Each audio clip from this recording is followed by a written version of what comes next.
style. London, London, London, London. Speechless hair growth blend. The most frequently asked question is, how do I apply this product? In this video, you'll see a demonstration of how to apply the Speechless Hair Growth Blend directly to your scalp. So first things first, once you receive your product, we recommend that you use the tail of a comb or something similar to mix the cream around before use, as it is all organic ingredients. You'll sometimes find that most of the nutrients will settle at the bottom of the container, but you don't have to do this for every single use. Just try to do this once every 2 weeks or so, just to make sure your hair is getting all the nutrients in every single application. Speechless Hair Growth Blend can be applied before or after protective styles. This product was made for all hair types, and it can be used on both natural or processed hair.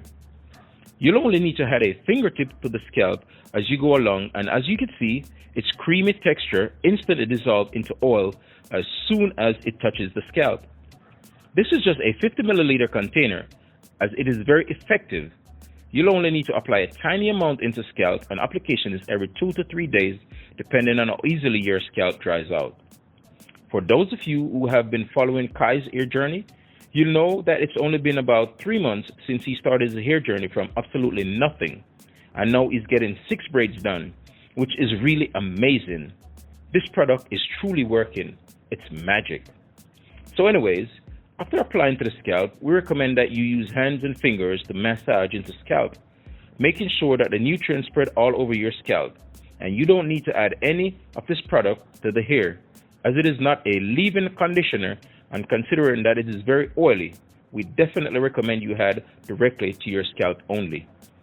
Application is the same if your hair is braided, but if you're having large braids like these, which makes it harder to apply the cream throughout the entire scalp, I would recommend that you apply the cream before you get your hair braided, and then again after 2 to 3 days. You can apply through the partings which are now visible from the braids, but don't worry about the areas underneath the braids. They will stay moist and protected by the braids, so just add the cream through the lines that are visible once your hair is braided. If you've already purchased my Speechless Hair Growth Blend, I hope that you're making great progress, and please don't hesitate to send me a message on Instagram for any hair care tips or advice that you might need whilst using this product. If you haven't already made a purchase, don't miss your chance to get a whopping 35% off. Just follow me on Instagram or on Facebook to redeem your coupon.